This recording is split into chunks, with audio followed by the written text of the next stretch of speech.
God. Greetings to you all in the blessed name of our Lord and Savior, Jesus Christ. We bring glad tidings from Kodambakam Christian Assembly in Chennai. Now for the opening prayer, I request Brother Edwin from UK to please open with the word of prayer. Over to Brother Edwin in United Kingdom.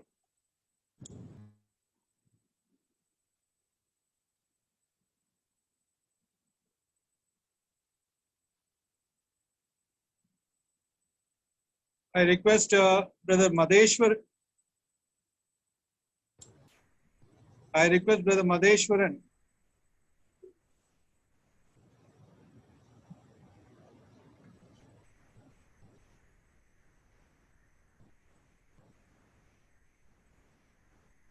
Edwin, please pray.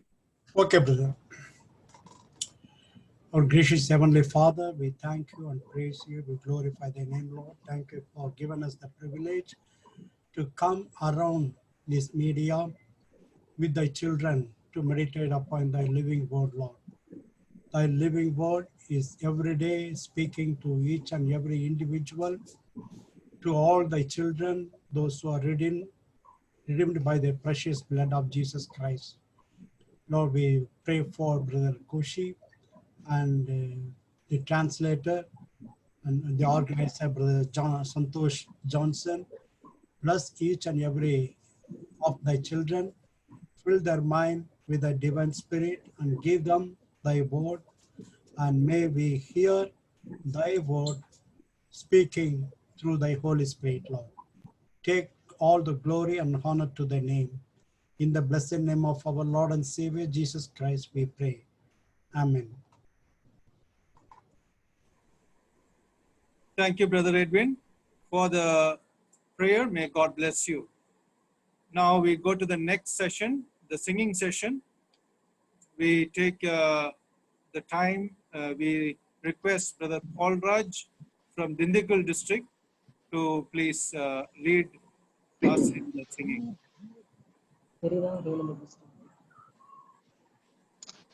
Over to Brother Paul Raj in Dindigul. Brother, video voice clear, okay? Yes, your voice is clear, brother. Video, okay. Video is also clear. Okay, thank you. Thank you. Okay. கர்த்தருடைய பரிசுத்த நாமத்துக்கு மகிமை உண்டாவதாக. அப்போஸ்தலனாகிய பவுல் சொன்னது போல நான் கருத்தோடும் பாடுவேன், ஆவியோடும் பாடுவேன். இந்த மாலை நேரத்திலே ஆண்டவருடைய நாமத்தை தொடர்ந்து நாம் பாடல் வாயிலாக மகிமைப்படுத்துவோமாக. கர்த்தரை குறித்ததான பாடக்கூடிய அந்த பாடலை நம்முடைய நாவிலே ஆண்டவர் கொடுத்ததற்காக அவரை நாம் கர்த்தரை ஸ்தோத்திரிப்போம். இந்த பாடல் புத்தகத்திலே 607வது பாடல். எந்த நண்புள்ள ஆண்டவரே 1000 ஸ்தோத்திரமே, நீ செய்த நன்மைக்கெல்லாம் நாதா ஸ்தோத்திரமே என்றதான ஒரு பாடலை பாடுவோம். எந்த நண்புள்ள ஆண்டவரே 1000 ஸ்தோத்திரமே, நீ செய்த நன்மைக்கெல்லாம் நாதா ஸ்தோத்திரமே, நீ செய்த நன்மைக்கெல்லாம் நாதா ஸ்தோத்திரமே. எந்த நண்புள்ள ஆண்டவரே, உலகத்தின் பாவத்திலே நான் பாவியாய் வாழ்ந்திருந்தேன், உலகத்தின் பாவத்திலே நான் பாவியாய் வாழ்ந்திருந்தேன், கிருபையாய் மீட்டீரையா நாதா, ரட்சிப்பை தந்தீரையா, கிருபையாய் மீட்டீரையா நாதா, ரட்சிப்பை தந்தீரையா. எந்த அன்புள்ள ஆண்டவரே 1000 ஸ்தோத்திரமே, நீ செய்த நன்மைக்கெல்லாம் நாதா ஸ்தோத்திரமே, நீ செய்த நன்மைக்கெல்லாம் நாதா ஸ்தோத்திரமே. எந்தன் அன்புள்ள ஆண்டவரே, ஆபத்து காலத்திலே அடியேன் உம்மை நினைத்தேன். ஆபத்து காலத்திலே அடியேன் உம்மை நினைத்தேன். ஆண்டவர் உம் தயவால் நாதா ஆசீர்வாதம் நான் பெற்றேன். ஆண்டவர் உம் தயவால் நாதா ஆசீர்வாதம் நான் பெற்றேன். எந்தன் அன்புள்ள ஆண்டவரே, ஆயிரம் ஸ்தோத்திரமே. நீர் செய்த நன்மைக்கெல்லாம் நாதா ஸ்தோத்திரம் ஸ்தோத்திரமே. நீர் செய்த நன்மைக்கெல்லாம் நாதா ஸ்தோத்திரம் ஸ்தோத்திரமே. எந்தன் அன்புள்ள ஆண்டவரே, ஒரு நொடி பொழுதினிலே மாண்டிருக்கும் என் வாழ்வில், ஒரு நொடி பொழுதினிலே மாண்டிருக்கும் என் வாழ்வில், திருவுள்ளம் தந்தீரையா நாதா கிருபையாய் வாழ்வதற்கே. திருவுள்ளம் தந்தீரையா நான் கிருபையாய் வாழ்வதற்கே. எந்தன் அன்புள்ள ஆண்டவரே, ஆயிரம் ஸ்தோத்திரமே. நீர் செய்த நன்மைக்கெல்லாம் நாதா ஸ்தோத்திரம் ஸ்தோத்திரமே. நீர் செய்த நன்மைக்கெல்லாம் நாதா ஸ்தோத்திரம் ஸ்தோத்திரமே. எந்தன் அன்புள்ள ஆண்டவரே, என்று நான் பாடுவதே உம்மால் தான் இயேசுநாதா. என்று நான் பாடுவதே உம்மால் தான் இயேசுநாதா. என்றும் நான் பாட வேண்டும் நாதா, என்னுள் நீர் வாழ்கின்றதா. என்றும் நான் பாட வேண்டும் நாதா, என்னுள் நீர் வாழ்கின்றதா. எந்தன் அன்புள்ள ஆண்டவரே, ஆயிரம் ஸ்தோத்திரமே. நீர் செய்த நன்மைக்கெல்லாம் நாதா ஸ்தோத்திரம் ஸ்தோத்திரமே. நீர் செய்த நன்மைக்கெல்லாம் நாதா ஸ்தோத்திரம் ஸ்தோத்திரமே. எந்தன் அன்புள்ள ஆண்டவரே. கர்த்தருக்கு மகிமை உண்டாகட்டும். நம்முடைய தேவனாகிய கர்த்தரை குறித்து நாம் பாடும் பொழுதெல்லாம் நம்முடைய தேவனாகிய கர்த்தர் அதை கேட்டு பரவசம் அடையக்கூடியவராக இருக்கிறார். நம்முடைய ஆத்மாவும் கம்பீரித்து மகிழக்கூடியதாக இருக்கிறது. சங்கீதங்களினாலும் கீர்த்தனைகளினாலும் ஞான பாட்டுகளினாலும் நம்முடைய இருதயத்தின் ஆழத்திலிருந்து தேவனாகிய கர்த்தரை துதியுங்கள், பாடுங்கள். கர்த்தர் நல்லவர், அவர் கிருபை என்றும் உள்ளது, அவரை துதியுங்கள் என்றுதான் நாம் வேதாகமத்திலே நாம் வாசிக்கிறோம். ஆகவே அந்த ஒரு அனுபவத்தோடு தொடர்ந்து ஒரு மலையாள பாடலை கூட நாங்கள் பாட விரும்புகிறோம்.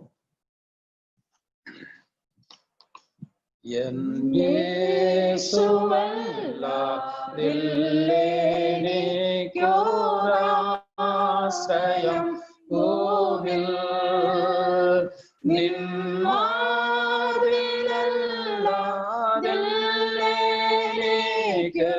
விஸ்ரமம் வேறே பாரிலும் பரத்திலும் நிஸ்துல்யன் பிரிய என் ரட்சகா என் தெய்வமே நீ அல்லாதெல்லாரும் என் இயேசு மாத்திரம் மதியே நீ கேளும் நேரத்தும் வன்பாரங்கள் பிரயாசங்கள் நேரிடும் நேரத்தும் என் சாரவே ஞான் காணும் வந்தன் ஸ்நேகசகியா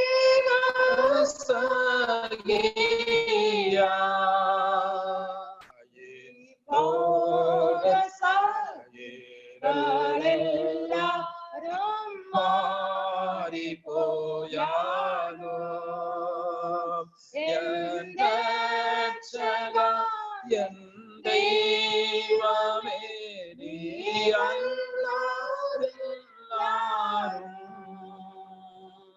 என் இயேசு மாத்திரம் மதியே நீ கேளும் நேரத்தும் என் ஆசிரியம் நீ மாத்திரமே கர்த்தன்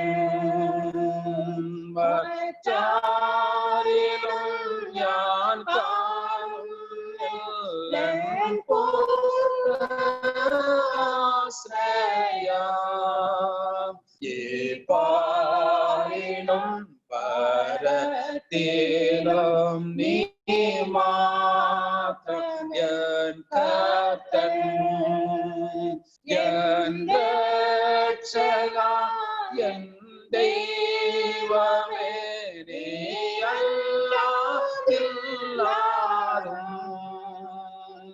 என் இயேசு மாத்திரம் மதியே நீ கேளும் நேரத்தும்.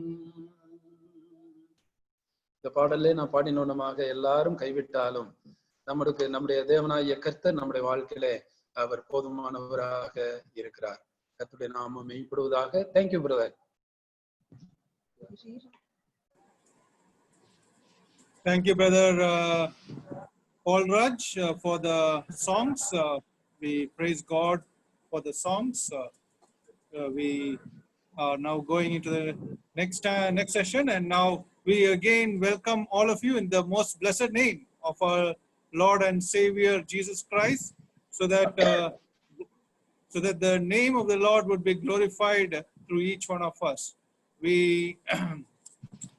Today we have with us Dr. Shaiju Varghese from Stewart's Bible College, and he has been presenting to us from the book of First Peter many points during these difficult days of coronavirus, and the subject he has been taking was very exhorting and encouraging, and helping us in our minds to be alert and to make our mind holy as God. We have been reminded in the verse in 1 Peter chapter 1 verse 15. But as he which hath called you is holy, so be ye holy in all manner of conversation. And also that because it is written, be ye holy, for I am holy. All these have been coming to us in a very serious manner through the servant of God, Brother Shaiju Varghese. We praise God for him, for reminding us many things from the Word of God, and telling us the right things to do in the different ways that we have to approach God in this 21st century of God and us.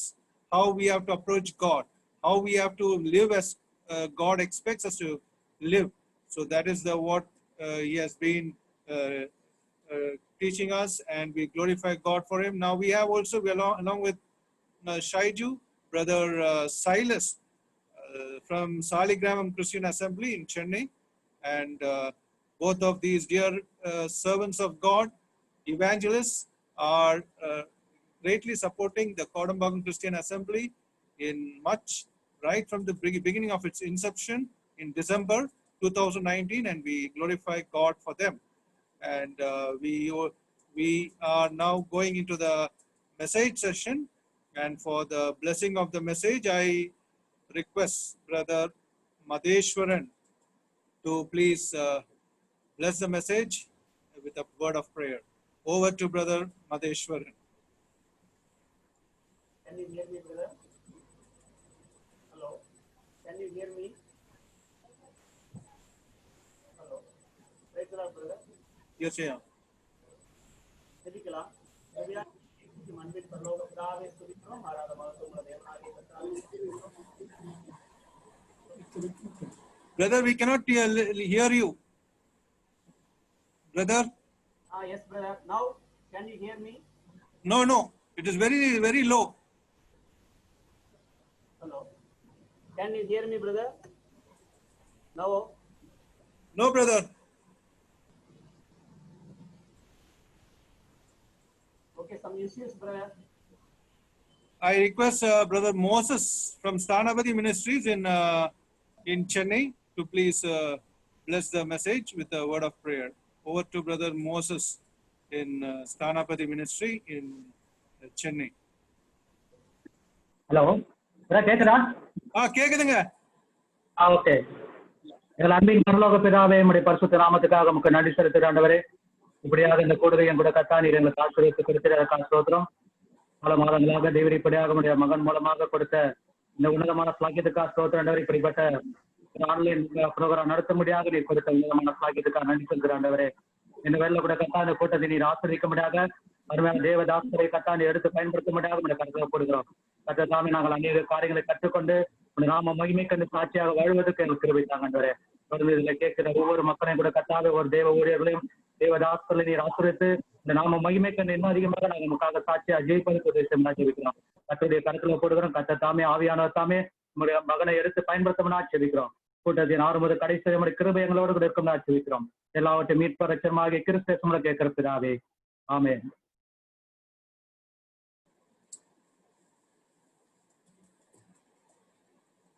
Thank you, Brother Moses, for the prayer. Now we are going straight into the message. Over to Brother Shaiji Varghese and Brother Silas.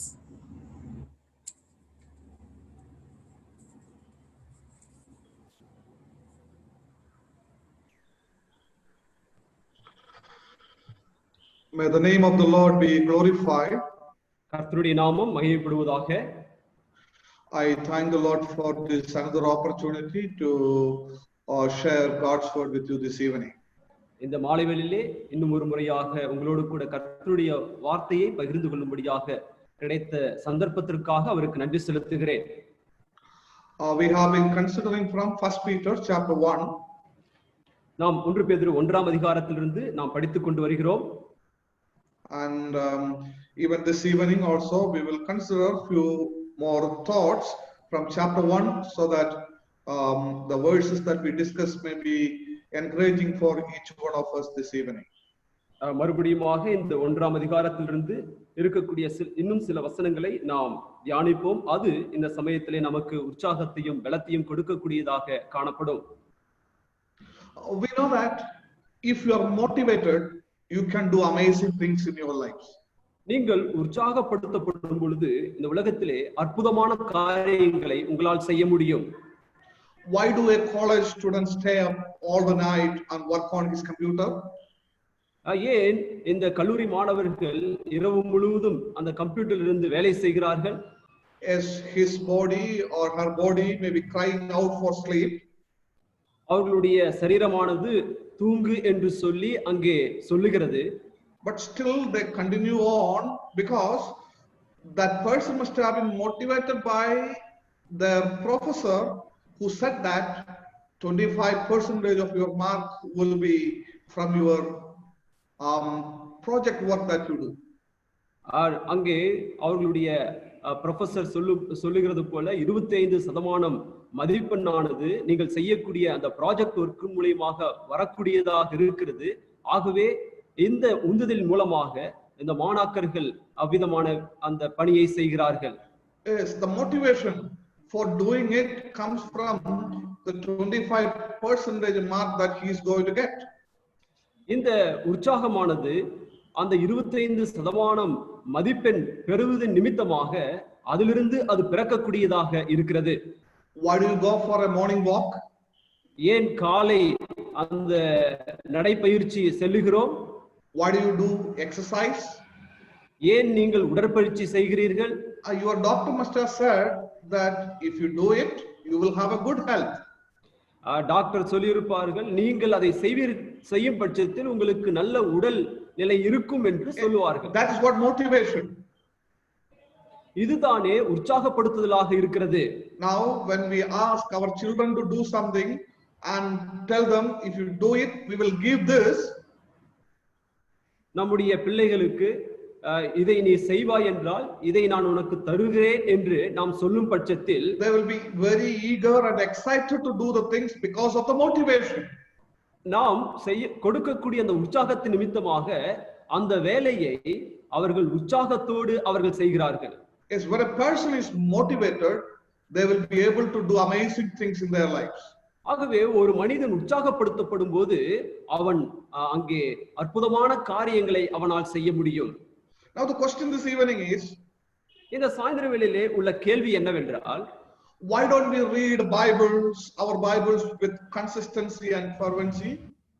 ஏன் நம்முடைய வேதாகமத்தை தொடர்ச்சியாக நிலையாக நாம் படிக்கிறோம்? Why don't we read? ஏன் நாம் அதை படிக்கிறதில்லை? Why don't we pray as we ought to pray? ஏன் நாம் ஜெபிக்க வேண்டும் என்ற பட்சத்தில் நாம் ஏன் ஜெபிக்காமல் காணப்படுகிறோம்? Why don't we discipline ourselves for the purpose of godliness? நாம் பரிசுத்தத்திற்கு நேரான அந்த காரியத்திலே ஏன் நம்மை நாமே அங்கே தகுதிப்படுத்த இயலாமல் காணப்படுகிறோம்?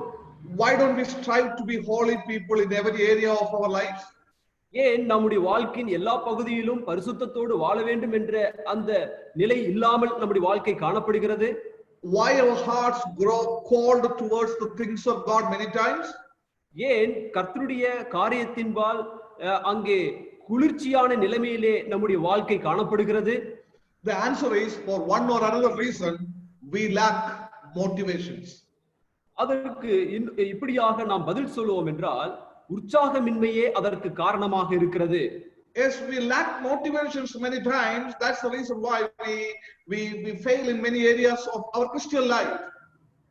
நம்முடைய வாழ்க்கையிலே உற்சாகமின்மையின் காரணத்தின் நிமித்தமாகவே நம்முடைய கிறிஸ்து வாழ்க்கையின் பல பகுதிகளிலே நாம் இவைகளை எல்லாம் இழந்தவர்களாக காணப்படுகிறோம்.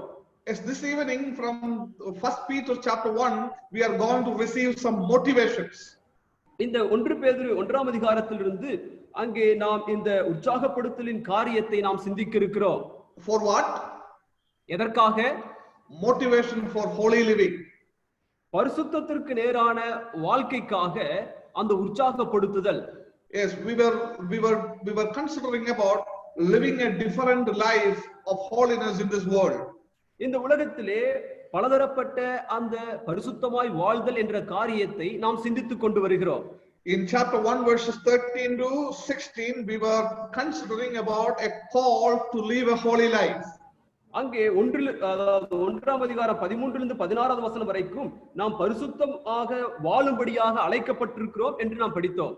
And now this evening from verses 17 to 21, இப்பொழுது 17 21 வரையுள்ள வசனங்களிலே here we read about the motivations for holy living. இந்த இடத்திலே பரிசுத்தமாய் வாழ்வதற்கான அங்கே உந்துதல்.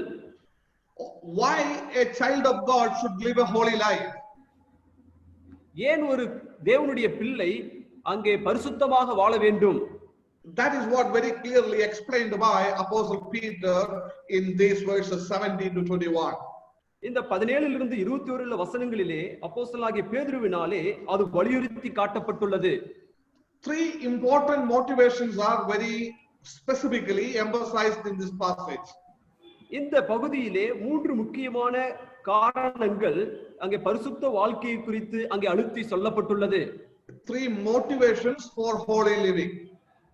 பரிசுத்த வாழ்க்கைக்கு 3 உந்து சக்திகள் இங்கே சொல்லப்பட்டுள்ளது. First of all, முதலாவதாக we should be holy because our Father is also our judge. நாம் ஏன் பரிசுத்தமாக வாழ வேண்டும் என்றால் நம்முடைய பிதா அவர் நியாயாதிபதியாக இருப்பதினாலே. Yes, we should be holy because our Father is also our judge.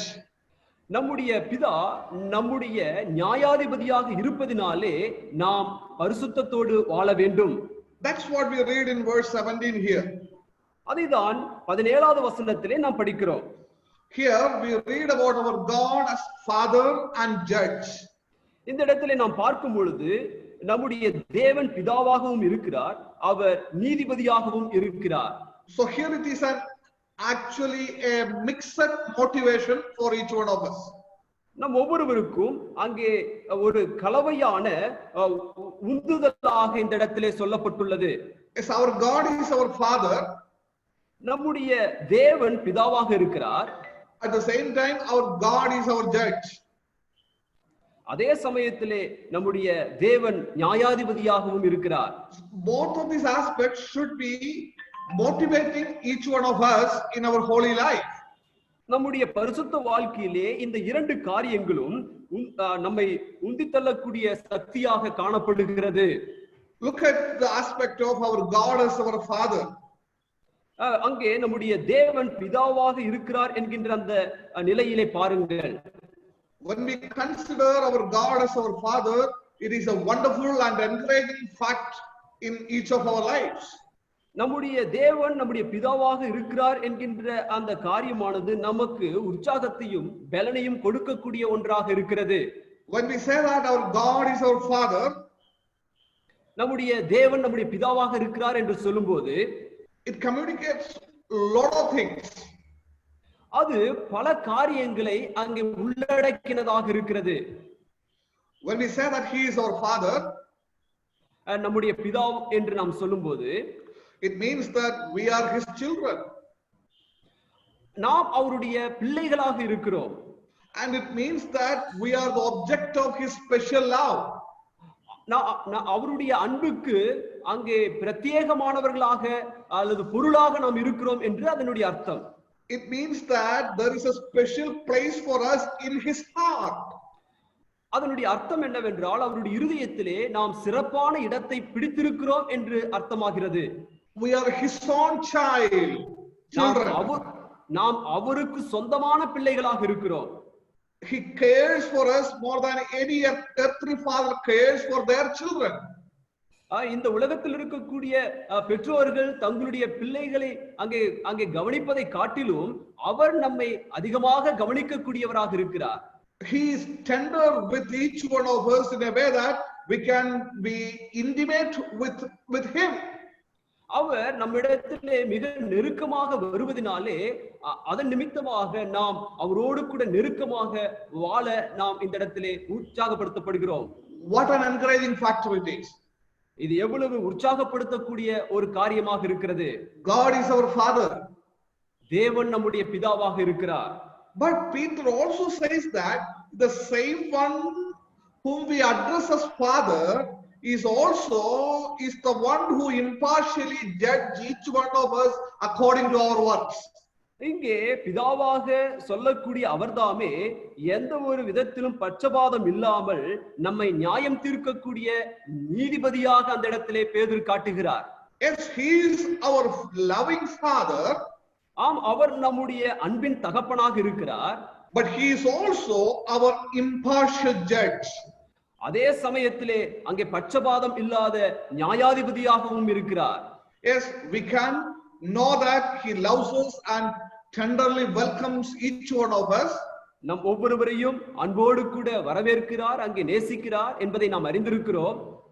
But at the same time, we many times forget the fact that he is the one who carefully scrutinizes our life, and someday he will judge each and every motives of our lives. ஆகவே அதே சமயத்திலே அவர் நம்முடைய சிந்தனைகள் அனைத்தையும் ஒரு நாளிலே நியாயம் தீர்க்கக்கூடிய நியாயாதிபதியாக இருக்கிறார், நம்மை சிட்சிக்கக்கூடிய ஆண்டவராக இருக்கிறார் என்பதை மறந்துவிட வேண்டாம். Yes, he is our judge. அவர் நம்முடைய நியாயாதிபதி.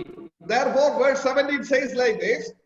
ஆகவே 17வது வசனம் இவ்விதமாக சொல்லுகிறது, it should cause us to conduct ourselves with fear during our stay on this earth.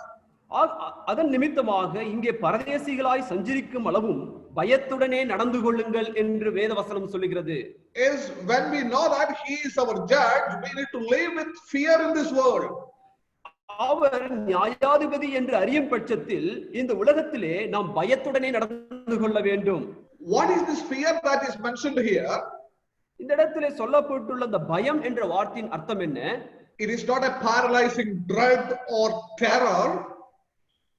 இது ஏதோ நம்மை பயப்படுத்தும்படியாக அல்லது சொல்லப்பட்டுள்ள வார்த்தை அல்ல. It's a kind of fear you have knowing that you must give an account to your God. இதனுடைய பயன்பாடு இவ்விதமாக இருக்கிறது. இந்த வார்த்தையின் அர்த்தத்தை புரிந்து கொள்ளும் பட்சத்தில் அவரிடத்திலே நாம் கணக்கு கொடுக்க வேண்டும் என்ற அந்த அர்த்தத்திலே இது சொல்லப்பட்டுள்ளது. It's a kind of fear by knowing that I should give my account to my father and judge. என்னுடைய பிதா அல்லது என்னுடைய நியாயாதிபதியின் இடத்திலே என்னுடைய வாழ்க்கைக்கான கணக்கை கொடுக்க வேண்டும் என்ற பயத்தோடு உள்ள ஒரு வாழ்க்கையாக இருக்கிறது. அதுதான் இந்த இடத்துல பயம் என்று சொல்லப்பட்டுள்ளது. Yes, it's a fear of standing before God someday. இது தேவனுடைய சமூகத்திலே ஒரு நாளிலே அங்கே பயத்தோடு நிற்கக்கூடிய ஒரு காட்சி. Yes, I'm going to give account about my life. என்னுடைய வாழ்க்கையை குறித்து நான் கணக்கு கொடுக்க வேண்டும். Dear brothers and sisters, அருமையான சகோதர சகோதரிகளே, as we really know that our God is Father as well as He is our Judge, it should motivate each one of us to live a holy life.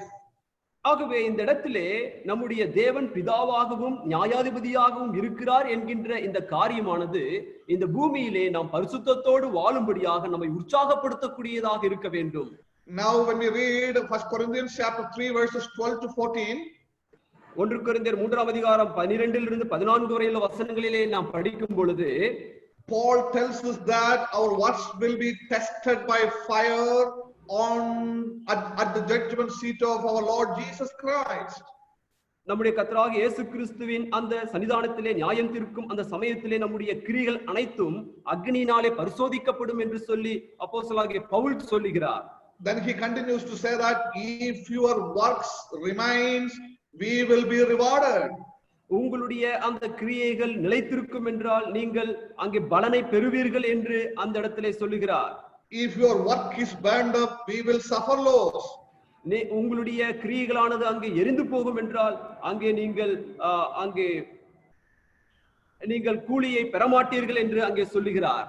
Yes, but you will be saved as through the fire. ஆனால் நீங்கள் அக்னியினோடே அங்கே பரிசோதிக்க வேண்டும் என்று அங்கே சொல்லப்பட்டுள்ளது. Listen to that statement, you will be saved as through the fire. நீங்கள் அக்னியினோடே ரட்சிக்கப்படுவீர்கள் என்று அந்த இடத்திலே அந்த வாக்கியம் சொல்லுகிறது.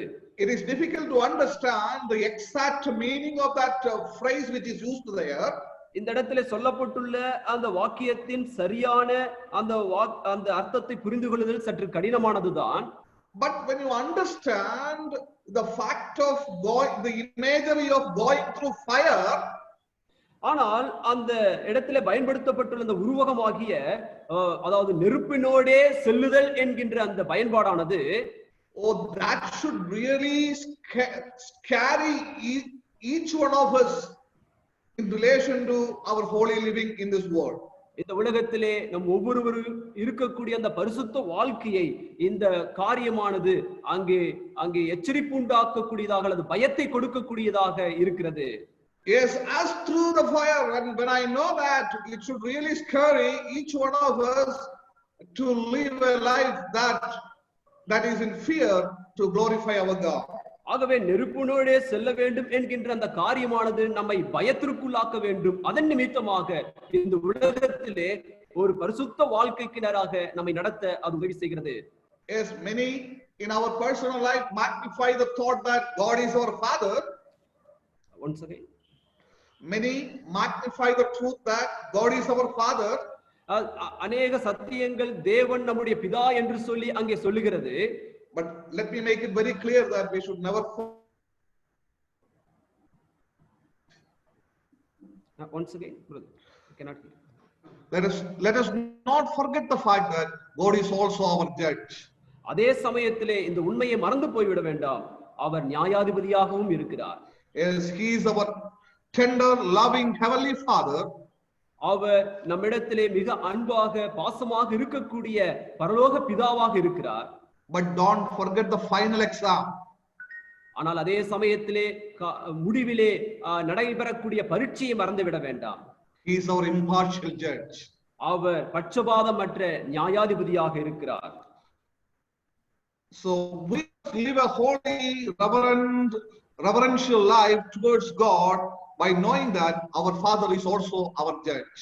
நம்முடைய தேவன் நியாயாதிபதியாக இருக்கிறார் என்கின்ற அந்த சத்தியத்தை அறியும் பட்சத்தில் நாம் பரிசுத்தமும் அவருக்கு பயபக்தியோடு வாழ்வது அவசியமாக இருக்கிறது.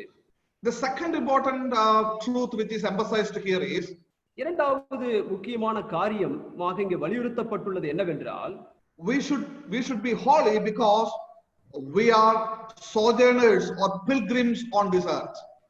நாம் இந்த உலகத்திலே பரதேசிகளாக வாழுகிறபடியினாலே நாம் பரிசுத்த வாழ்க்கை வாழுதல் அவசியமாக இருக்கிறது. We should be holy because you are a sojourner or a pilgrim on this earth. இந்த உலகத்திலே நாம் பரதேசிகளாக நாடோடிகளாக இருப்பதினாலே பரிசுத்த வாழ்க்கை வாழுதல் அவசியமாக இருக்கிறது. Peter reminds the Christians that you are strangers or aliens on this earth. இங்கே அவர் நினைப்பூட்டுவது என்னவென்றால், நீங்கள் இந்த உலகத்திலே பரதேசிகளாக இருக்கிறீர்கள் என்று சொல்லுகிறார். It implies the fact that the life in this world is temporary. இது என்ன உண்மையை காட்டுகிறது என்றால், இந்த பூமியிலே நம்முடைய வாழ்க்கையானது தற்காலிகமானது. Yes, it speaks about the short stay on this earth in the light of the eternity that is before us. நமக்கு முன்பதாக இருக்கக்கூடிய நித்தியத்தோடு ஒப்பிடும் பொழுது இந்த உலக வாழ்க்கையானது கொஞ்ச காலமாக இருக்கிறது. Yes, our life on this earth is temporary, and we should not live on this earth as if that we are going to stay here permanent. நாம் ஏதோ இந்த உலகத்திலே நிலையாக வாழப்போகிறோம் என்ற அந்த நிலையிலே நாம் ஒருபோதும் வாழ்ந்து விடக்கூடாது. ஏனென்றால் நாம் தற்காலிகமான இந்த உலகத்திலே வாழ்ந்து கொண்டிருக்கிறோம். So Peter very clearly reminds the believers that this earth is not their home. ஆகவே இந்த இடத்துல பேதுரு தெளிவாக விசுவாசிகளுக்கு சொல்லுவது என்னவென்றால், இந்த பூமியானது நம்முடைய குடியிருப்பு அல்ல என்று சொல்லுகிறார். They are the citizens of another country. நாம் அனைவரும் இன்னொரு ராஜ்யத்தினுடைய அங்கே குடிமக்களாக இருக்கிறோம். That is heaven. அதுதான் பரலோகம். So when we know that this is not our place, we are the people of another place, it should be a motivation for us to live a holy life before we go to that another place. நாம் அந்த இடத்திற்கு அல்லது இன்னொரு இடத்திற்கு செல்வதற்கு முன்பதாக நாம் இந்த உலகத்திலே பரதேசிகளாக வாழ்கிறோம், இது தற்காலிகமான இடம், இன்னொரு இடம் அது நிரந்தரமான இடம் என்கின்ற அந்த சத்தியமானது நம்மை உற்சாகப்படுத்தக்கூடியதாக, அதாவது பரிசுத்த வாழ்க்கையிலே நம்மை உற்சாகப்படுத்தக்கூடியதாக காணப்படுகிறது. We are the heavenly citizens. நாம் பரலோகத்தின் குடிமக்களாக காணப்படுகிறோம். Therefore we need to live differently in this world. ஆகவே இந்த உலகத்திலே நாம் வித்தியாசமுடையவர்களாக வாழ்ந்திட வேண்டும். We need to live according to the norms and standards of the heavenly city. பரலோக அந்த நகரத்தினுடைய அங்கே கட்டளைகள் அல்லது நிபந்தனைகளின் அடிப்படையிலே நாம் இந்த பூமியிலே வாழ்ந்துவிட வேண்டும். So you are strangers on this earth. ஏனென்றால் இந்த உலகத்திலே நாம் பரதேசிகளாக இருக்கிறோம். Therefore you need to be a different person. ஆகவே நாம் இந்த உலகத்திலே வித்தியாசமான ஜனங்களாக இருக்க வேண்டும். Your speech should be different. நம்முடைய பேச்சுக்கள் வித்தியாசமாக இருக்க வேண்டும். Your world view should be different.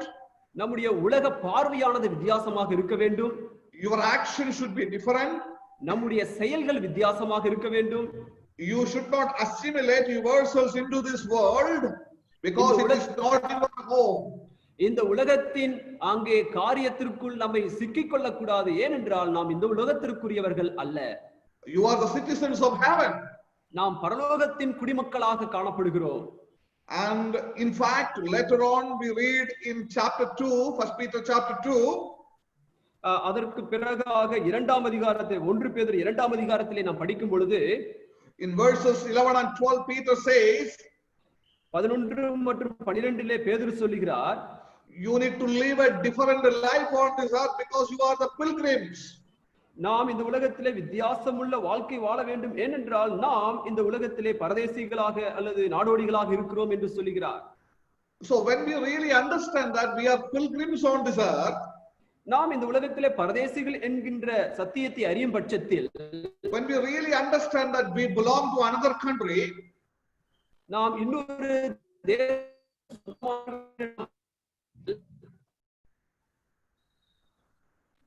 we should be able to get motivation from that to live a holy life. இவைகளிலிருந்து நாம் உற்சாகத்தை பெற்றுக்கொண்டு பரிசுத்த வாழ்க்கை வாழும்படியாக நாம் எதிர்பார்க்கப்படுகிறோம். Now if you consider the life of Abraham, ஆபிரகாமுடைய வாழ்க்கையை நாம் பார்க்கும்போது, one of the things that marked the life of Abraham was when he moved into the promised land, he considered himself as a stranger on this earth. அங்கே ஆபிரகாமுடைய வாழ்க்கையிலே நாம் குறிப்பிட்டு சொல்லக்கூடிய காரியம் என்னவென்றால், அவன் வாக்குத்தத்தம் பண்ணப்பட்ட தேசத்திலே சென்ற பொழுது அங்கேயும் தன்னை பரதேசியாக அங்கே காட்டிக்கொண்டான். He was very clear about the fact that this was not his land. இந்த தேசம் என்னுடைய தேசம் இல்லை என்பதை அவன் தெள்ளத் தெளிவாக அறிந்திருந்தான்.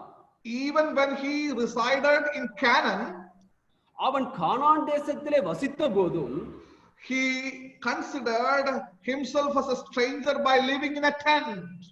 அங்கே அந்த வாக்குத்தத்த தேசத்திலே வாழ்ந்தாலும் அவன் கூடாரங்களிலே வாழ்வதில் அங்கே நாட்டமுள்ளவனாக காணப்பட்டான். That's what we read in Hebrews chapter 11 verse 9.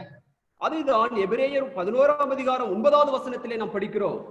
That means he considered that this place is not his permanent home. அது எதை காட்டுகிறது என்றால், ஆபிரகாமுக்கு அந்த பூமியானது நிரந்தரமான ஒரு இடம் கிடையாது என்பதை காட்டுகிறது. He lived like a stranger and a pilgrim in this land. அந்த தேசத்திலே பரதேசியை போல அவன் சஞ்சரித்தான். Look at the difference between Abraham and Lot. ஆபிரகாமுக்கும் லோத்துவுக்கும் இடையே இருக்கக்கூடிய வித்தியாசத்தை பாருங்கள். Abraham lived in Canaan by considering that this is not my permanent home. அவன் கானான் தேசத்திலே வாழ்ந்த போதும் இது என்னுடைய சொந்த பூமி அல்ல என்ற அந்த கண்ணோட்டத்தோடு வாழ்ந்தான்.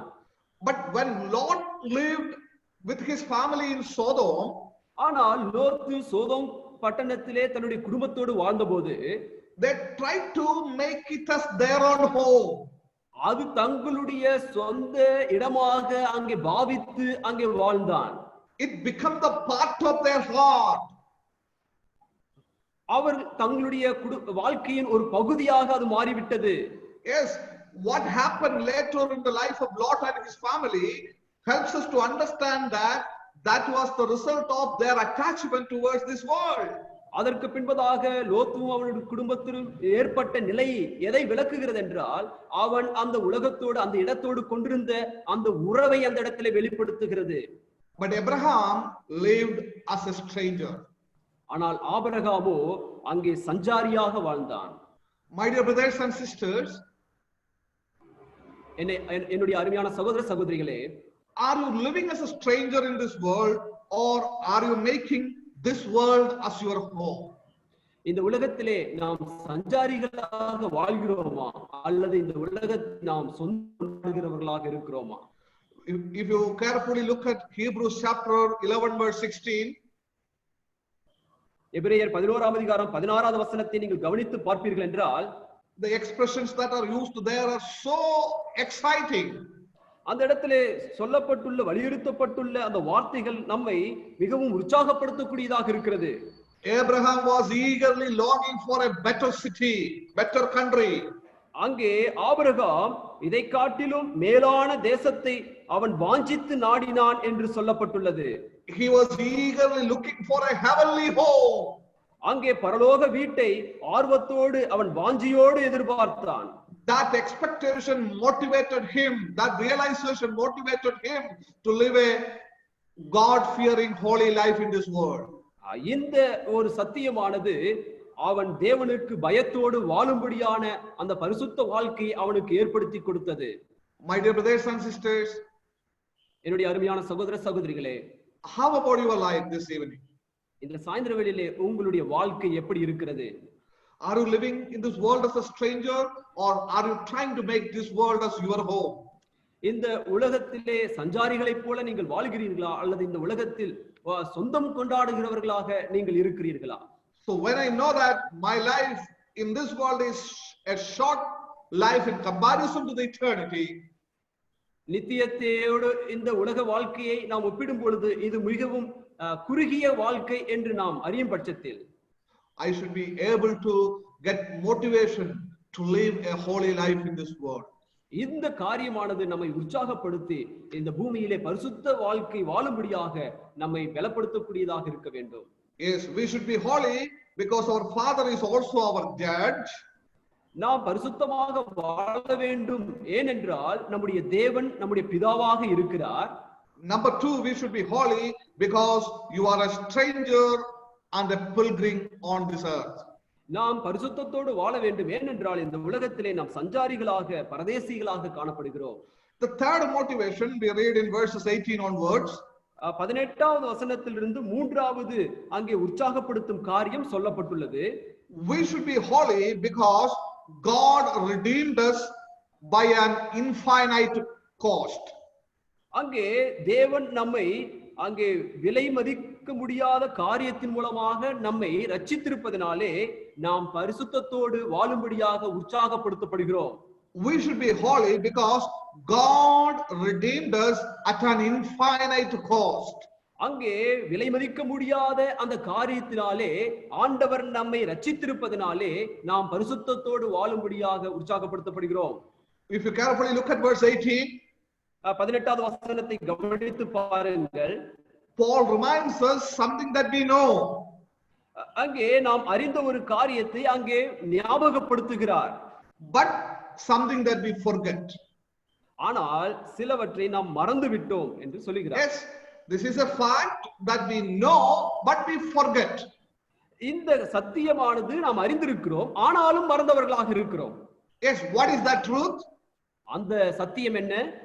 We have been bought with the precious blood of our Lord Jesus Christ. நாம் கர்த்தராகிய இயேசு கிறிஸ்துவின் விலையேறப்பட்ட இரத்தத்தினாலே மீட்கப்பட்டவர்களாக இருக்கிறோம். We have been bought with the precious blood of our Lord Jesus Christ. நாம் அனைவரும் கர்த்தராகிய இயேசு கிறிஸ்துவின் விலையேறப்பட்ட இரத்தத்தினாலே மீட்டுக் கொள்ளப்பட்டவர்களாக இருக்கிறோம். Yes, we know this truth. ஆம், இந்த சத்தியத்தை நாம் அறிந்திருக்கிறோம். But when it comes into our daily practical life, we many times forget this truth. ஆனால் நம்முடைய நடைமுறை வாழ்க்கையிலே வரும்பொழுது இந்த சத்தியத்தை பெரும்பாலும் மறந்து விடுகிறோம். If you really think about what the Lord Jesus Christ has done for us on the cross of Calvary, that is the greatest motivation for each one of us to live a holy life in this world. Kalvari சிலுவையிலே கர்த்தராகிய இயேசு கிறிஸ்து நமக்காக செய்து முடித்த அந்த காரியத்தை நாம் அறிந்து கொள்ளும் பட்சத்தில் அதுவே மிகப்பெரிய உற்சாகப்படுத்தும் காரியமாக இந்த உலகத்திலே நாம் பரிசுத்தத்தோடு வாழ நம்மை உந்தக்கூடிய சக்தியாக இருக்கிறது. My dear brothers and sisters, let me make one thing very clear this evening. என்னுடைய அருமையான சகோதர சகோதரிகளே, இந்த சாயந்தர வேளையிலே ஒன்றை நான் உங்களுக்கு தெளிவாக சொல்லுகிறேன். If your heart is not moved to greater purity and love for Christ, when you think about what he has accomplished for us on the cross of Calvary, Kalvari சிலுவிலே ஆண்டவர் நமக்காக செய்து முடித்த அந்த காரியத்தில் உங்களுடைய இருதயமானது அங்கே பரிசுத்தத்திற்கும் நேராக உங்களை பலப்படுத்தாமல் இருக்கும் பட்சத்தில், then there is something seriously wrong with your relationship with Jesus Christ. கர்த்தராகிய இயேசு கிறிஸ்துவோடு உள்ள உறவிலே அங்கே பழுது இருக்கிறது என்பதுதான் அதனுடைய அர்த்தம். So let us consider our life very seriously in the presence of the Lord. கர்த்தருடைய சமூகத்திலே நம்முடைய வாழ்க்கையை நாம் அங்கே பரிசோதித்து பார்ப்போம். When I really think about my Lord suffering on the cross for me, எனக்காக கல்வாரி சிலுவிலே என்னுடைய இரட்சகர் அடைந்த பாடுகளை நான் நினைக்கும் போது, how can I neglect the call for a holy life? எந்த விதத்திலே பரிசுத்தமாக வாழும்படியாக கொடுக்கப்பட்ட அழைப்பிலே நான் அங்கே நான் அதை செய்யாமல் இருப்பது. Yes, Peter makes it very clear in this passage. இந்த இடத்திலே பேதுரு மிக தெளிவாக சொல்லுகிறார், Yes, you are redeemed by the precious blood of Jesus Christ. Therefore, it should motivate you to live a holy life. நீங்கள் வெளியேறப்பட்ட கர்த்தராகிய இயேசு கிறிஸ்துவின் இரத்தத்தினாலே மீட்டுக் கொள்ளப்பட்டபடியினாலே அது உங்களை பரிசுத்த வாழ்க்கைக்கு நேராக உற்சாகப்படுத்த வேண்டும். There are three important things that are highlighted by Peter about the redemption. இந்த இடத்திலே மீட்பை குறித்து மூன்று முக்கியமான காரியங்கள் அங்கே மேற்கோள் காட்டப்படுகிறது பேதுருவினாலே. Number one, முதலாவதாக redemption implies previous bondage. இந்த மீட்பானது முன்பு நமக்கு இருந்த அந்த கட்டை அந்த இடத்திலே காட்டுகிறது. Yes, redemption implies your previous bondage. இந்த மீட்பு எதை காட்டுகிறது என்றால் நமக்கு முன்னான வாழ்க்கையில இருந்த அந்த பாவத்தின் கட்டை காட்டுகிறது. When I know that I am a redeemed person by the precious blood of Jesus Christ, நான் கர்த்தராகிய இயேசு கிறிஸ்துவின் வெளியேறப்பட்ட இரத்தத்தினாலே மீட்டுக் கொள்ளப்பட்டேன் என்ற அந்த காரியத்தை நான் உணரும் பட்சத்தில் it reminds me the fact that I was in bondage. அது எதை சுட்டி காட்டுகிறது என்றால் நான் இதற்கு முன்பதாக கட்டப்பட்டிருந்தேன் என்பதை காட்டுகிறது. Now the context of these believers, when you consider, இங்கே விசுவாசிகளுடைய அந்த பின்னணியை நீங்கள் பார்க்கும் பொழுது, there were millions of slaves in the Roman Empire. ரோம சாம்ராஜ்யத்திலே அங்கே லட்சக்கணக்கான அங்கே கைதிகள் இருந்தார்கள். And many slaves became Christians. அநேக கைதிகள் கிறிஸ்தவர்களாக மாறினார்கள். Now we know that some of the slaves were slaves by birth itself. நாம் அறிந்திருக்கிறோம் சில அங்கே சில அடிமைகள் பிறப்பிலிருந்தே அடிமைகளாக இருக்கிறார்கள். And some others had become slaves because the Romans had conquered other lands. சிலர் அங்கே ரோமர்கள் அவர்களுடைய தேசத்தை பிடித்தது நிமித்தமாக அவர்கள் அடிமைகளாக இருந்தார்கள். And some others become slaves by falling into debt. சிலர் அங்கே கடன் சுமையிலே இருந்ததின் நிமித்தமாக அவர்கள் அடிமைகள் மாற்றப்பட்டார்கள். But every slave knew one thing. ஆனால் எல்லா அடிமைகளும் ஒன்றை அறிந்திருந்தார்கள். He was not his own. நான் என்னுடையவன் அல்ல. He was not free to do whatever he wanted to. அவன் என்ன விரும்புகிறானோ அதை செய்ய அவன் தகுதியற்றவனாக இருக்கிறான் என்பதை அறிந்திருந்தார்கள். He belonged to another person just as a property. அங்கே ஒரு சொந்த பொருளை போல மற்றொருவருக்கு நான் சொந்தமானவனாக இருக்கிறேன் என்று அறிந்து வைத்திருந்தார்கள். That was the condition of the slaves during those days. அந்த நாட்களிலே இதுதான் அடிமையினுடைய நிலையாக இருந்தது. Now Peter uses that imagery here. இங்கே பேதுரு அப்படிப்பட்ட உருவகத்தை இங்கே பயன்படுத்தி, and he says that you were in bondage to sin and death. நீங்கள் பாவத்திற்கும் மரணத்திற்கும் அடிமைகளாக இருந்தீர்கள் என்று சொல்லுகிறார். And then he says that your life was futile apart from Jesus Christ. நீங்கள் இயேசு கிறிஸ்துவினுடைய அப்பாற்பட்டவர்களாக நீங்கள் இருந்தீர்கள் என்று அந்த இடத்திலே சொல்லுகிறார். Only Jesus Christ can redeem you from this futile bondage. இப்படிப்பட்ட இந்த நிலையிலிருந்து இயேசு கிறிஸ்து மாத்திரமே உங்களை விடுதலை செய்ய முடியும் என்கிறார். He alone can forgive your sins and give you the power to live a holy life. அவர் மாத்திரமே இந்த பாவத்தை மன்னித்து அங்கே பரிசுத்த வாழ்க்கை வாழும்படியான அங்கே பலத்தை கொடுக்க முடியும் என்கிறார். Yes, when I know that I am redeemed, that reminds me that once I was in bondage. நான் மீட்கப்பட்டேன் என்று நான் சொல்லும் பொழுது ஒரு காலத்திலே நான் அடிமையாக இருந்தேன் என்பதை சுட்டி காட்டுகிறது. Oh, he saved me and given me the power to live the holy life. அவர் என்னை ரட்சித்து பரிசுத்த வாழ்க்கை வாழும்படியாக எனக்கு பலத்தை தந்திருக்கிறார் என்பதை அது காட்டுகிறது. The second thing about the redemption here is, அங்கே மீட்பை குறித்து இரண்டாவது காரியம், redemption involves a cost. இந்த மீட்பானது அங்கு ஒரு விலை அங்கே இருக்கிறது. Yes, the redemption involves a cost.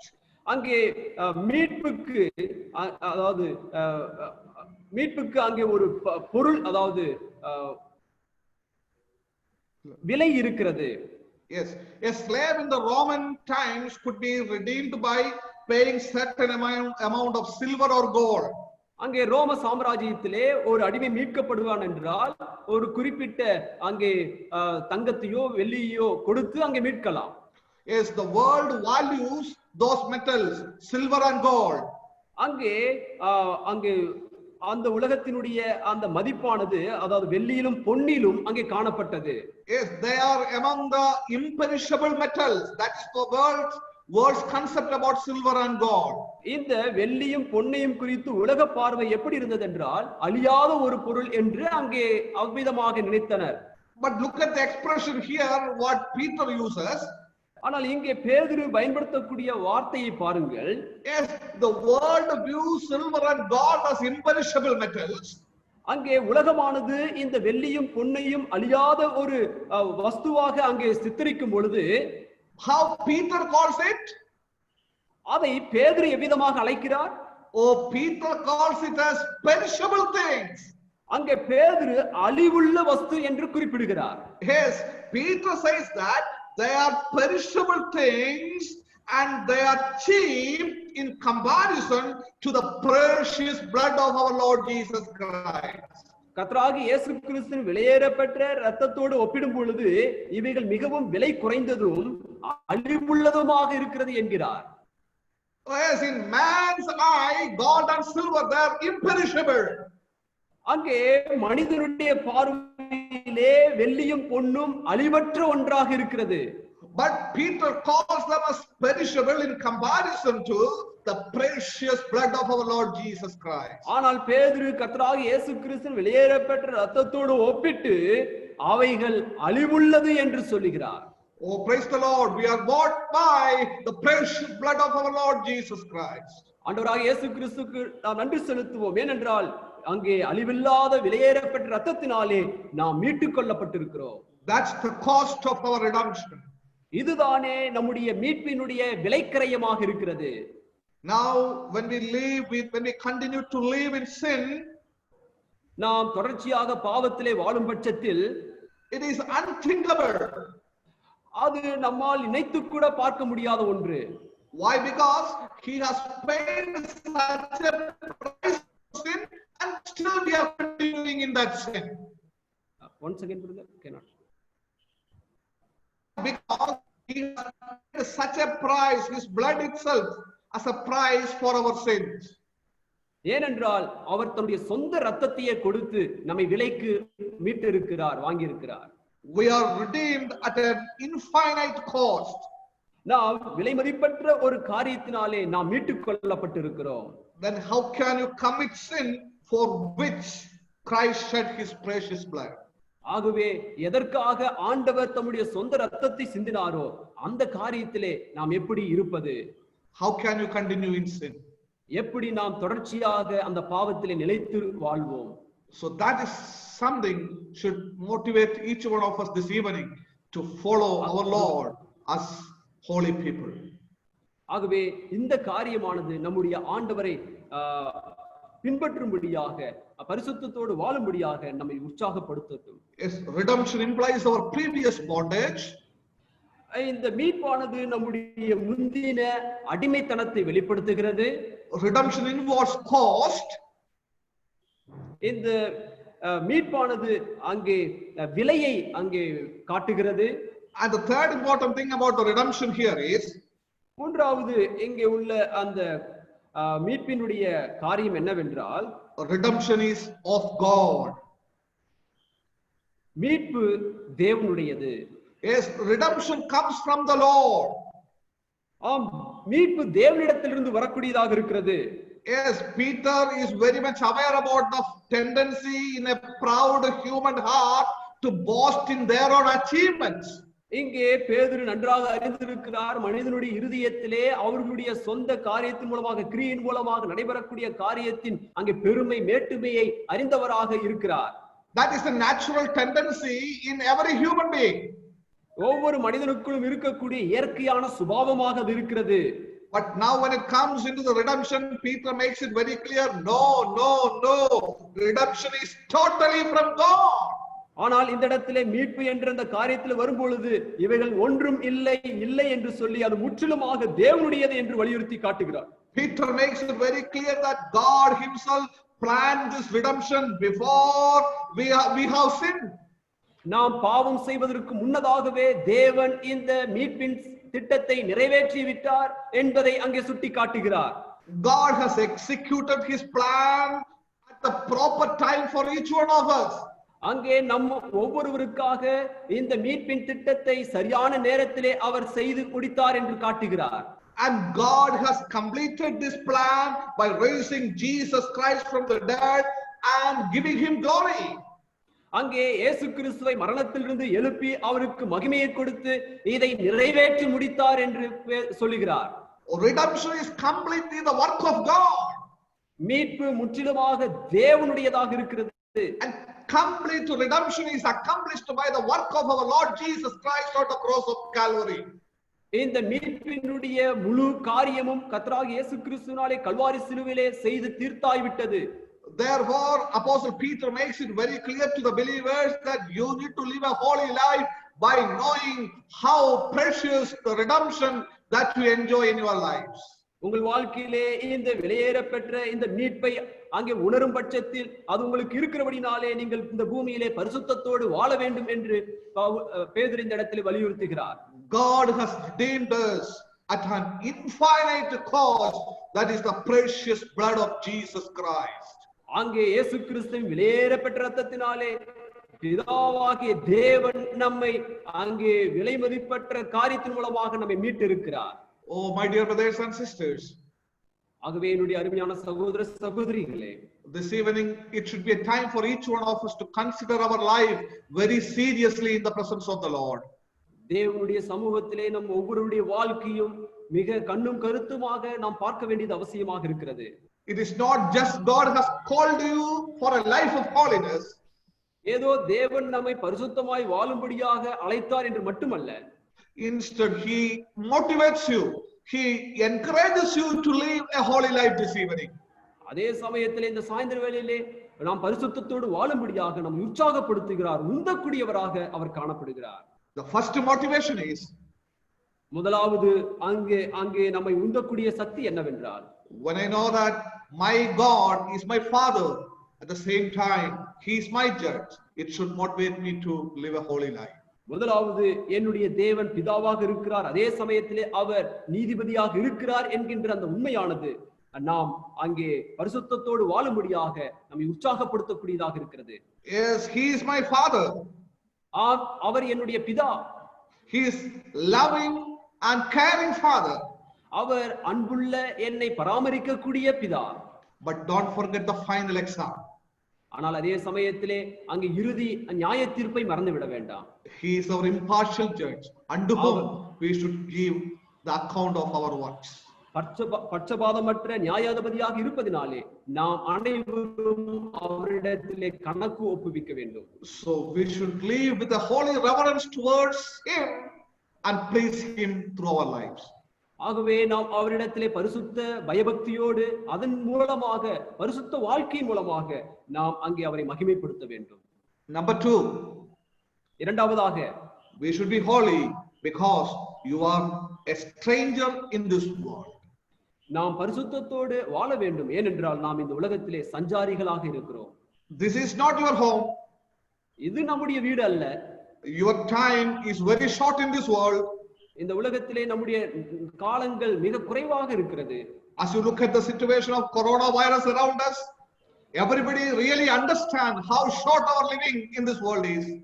இந்த நம்மை சுற்றி இருக்கக்கூடிய இந்த கொரோனா வைரஸ் மூலமாக நாம் எல்லாரும் அறிந்து கொள்வது என்னவென்றால் இந்த உலக வாழ்க்கை மிகவும் குறைவானதே, குறுகினதே என்று. We really understand how uncertain the things around are.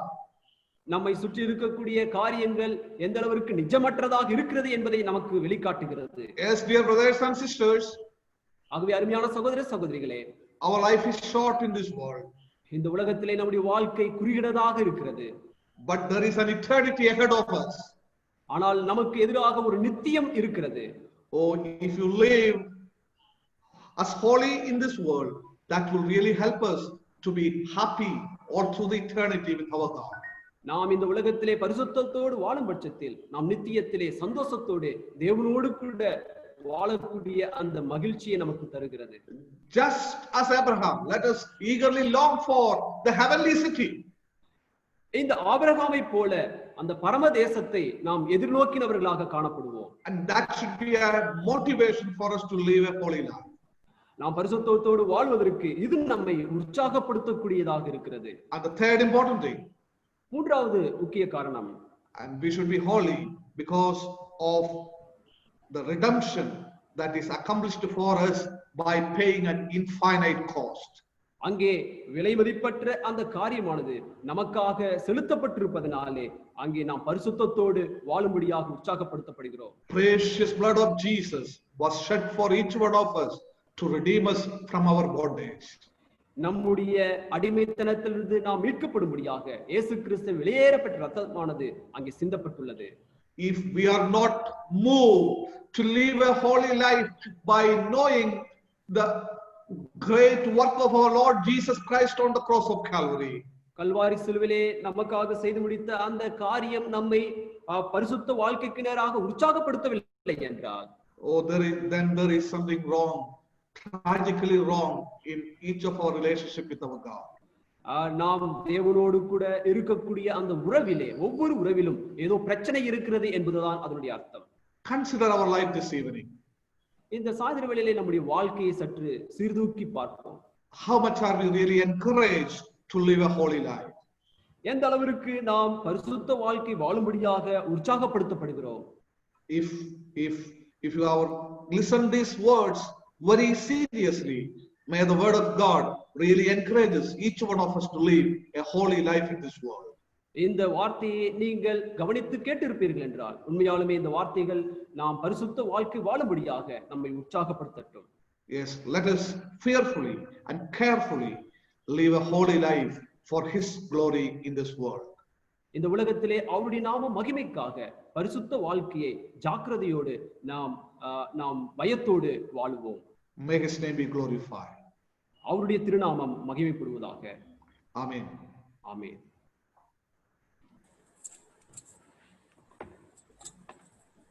Thank you, Brother Shaiju, for expounding us from the verses in 1 Peter, how we should be motivated to lead a holy life. And these reasons should really enable us or motivate us to lead a holy life and what God has told us to do. Now we have had certain points told to us, and that is the three motivations for to lead a holy life. These three things are necessary, very much necessary in the Word of God to understand that we pursue the holiness of God. First is we should be holy because our Father is also a judge. He is loving, we know. The Father is loving. That's why we call our loving Heavenly Father, our Heavenly Father, we tell.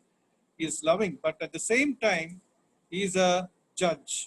And a judge has to be always, we should be at the mercy of the judge, for He is at all costs can remove many of our rewards or make us feel very bad at the time of His judgment.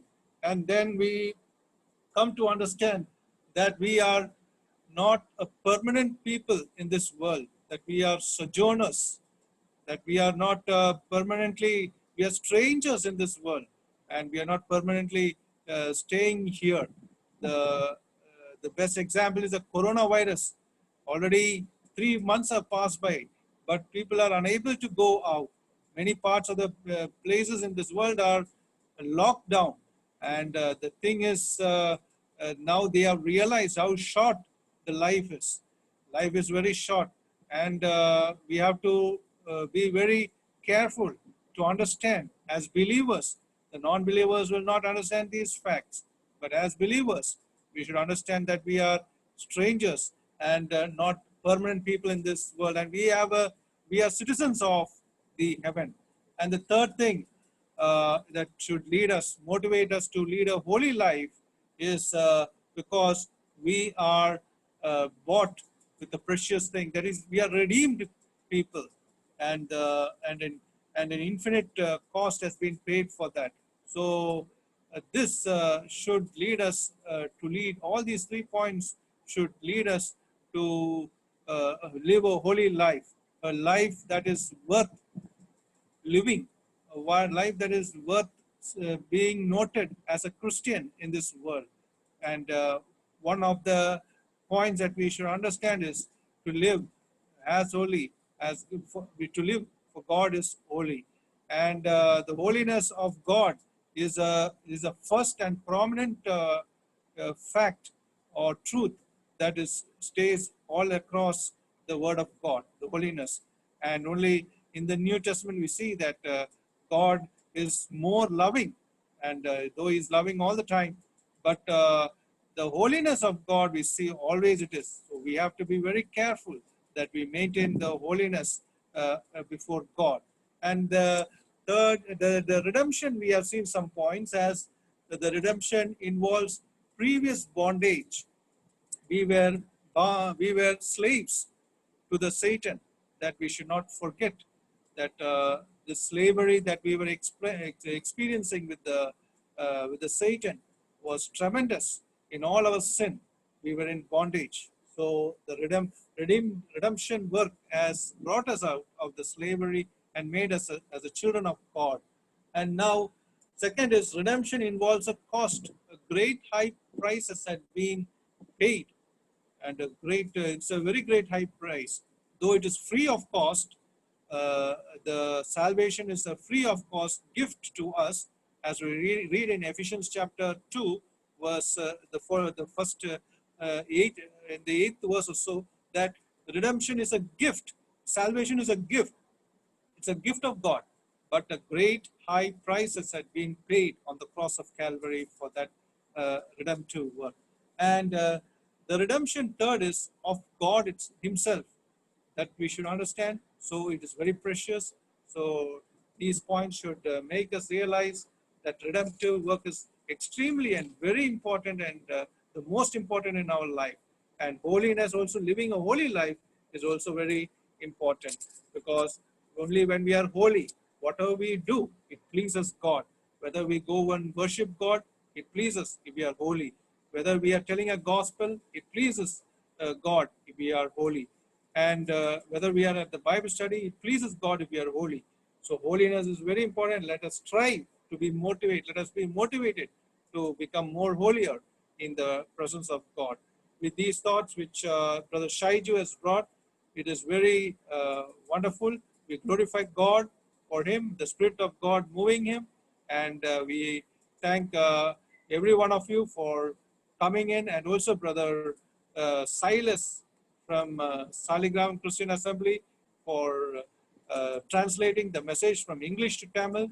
We praise God for him also, and each one of you for joining in and listening. And definitely when you listen, your faith increases and you're prone to do more the good of what God wants you to do to the Word of God.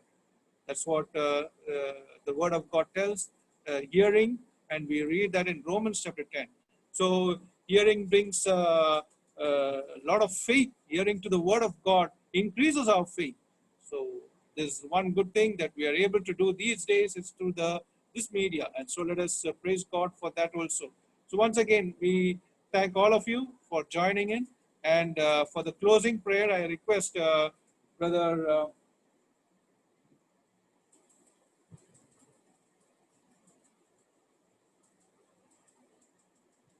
Bhakyanathan from Saligram Christian Assembly to close in with the word of prayer. Over to Brother Bhakyanathan from Saligram Christian Assembly in Chennai.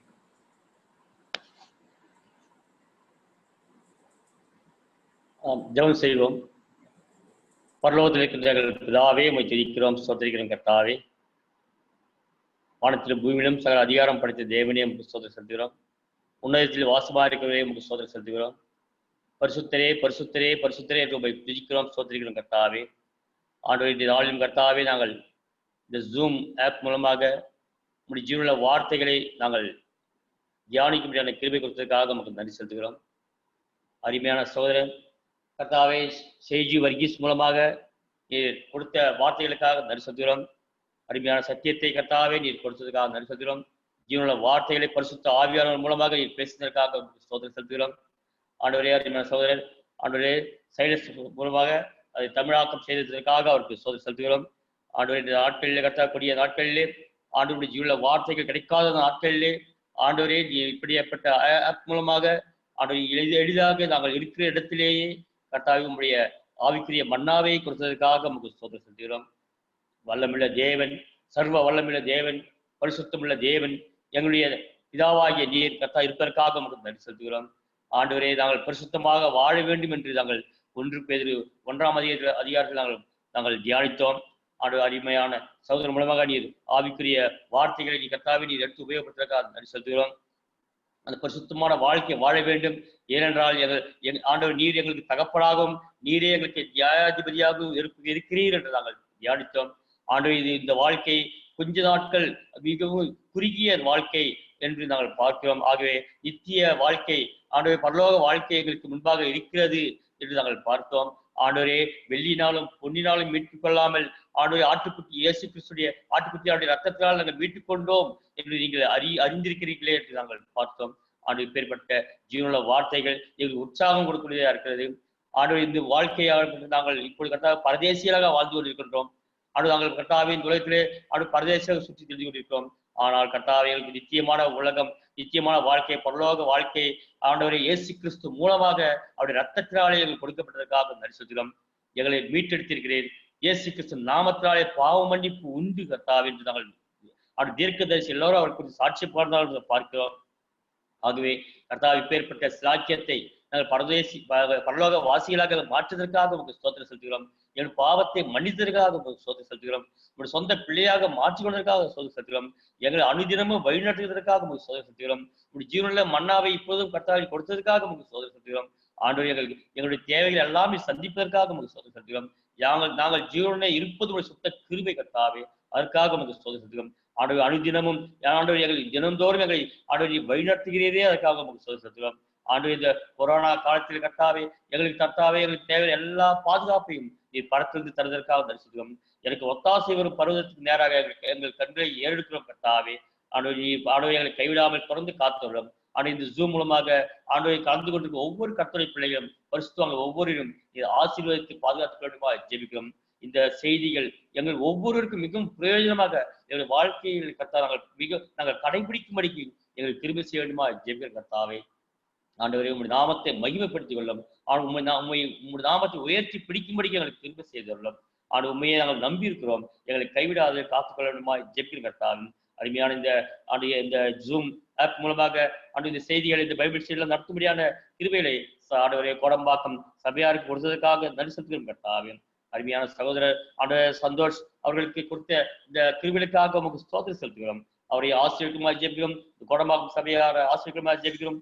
செய்தி கொடுத்த சகோதரனுக்கும் தமிழாக்கம் செய்த சகோதரனையும் நீர் ஆசிரியருக்குமா ஜெபிக்கிறோம். கலந்து கொண்டிருக்கிற எங்கள் ஒவ்வொருவரையும் பேர் பெற குடும்பமாக ஆசீர்வதித்து முக்கிய நாங்கள் வாழும்படிக்கு நாங்கள் பரிசுத்தமாக வாழும்படிக்கு உமக்கு பிரியமாய் வாழும்படிக்கு திரும்ப செய்யணுமா ஜெபிக்கிறோம். தொடர்ந்து எந்த விதமான இடையூறும் வராதபடிக்கு பாதுகாத்தமைக்காக இந்த செய்தி கொடுப்பதற்கு தடை வராதபடிக்கு பாதுகாத்தமைக்காக நன்றி செலுத்துகிறோம். தொடர்ந்து நாம் நாமத்தை மகிமைப்படுத்திக் கொள்ளும். துதி கன மகிமை எல்லாருக்கும் உமக்கே செலுத்துகிறோம். இயேசு கிறிஸ்துவின் இனிய நாமத்தினால் ஜெபத்தை மனத்தாழ்மையாய் எடுக்கிறோம். பரிசுத்த தூய பிதாவே, Amen. Thank you, Brother Bhagyanathan, for the blessed prayer. May God bless you. We thank one and all of you for joining in, and also for Brother Shaiju Varghese for delivering the word of God, and for Brother Silas for translating the message from English to Tamil. May God be with you till we meet day after tomorrow evening. Tomorrow is Sunday evening that we won't have program. So we'll meet on, God willing, Monday evening. Till that time, may God keep each one of us safe.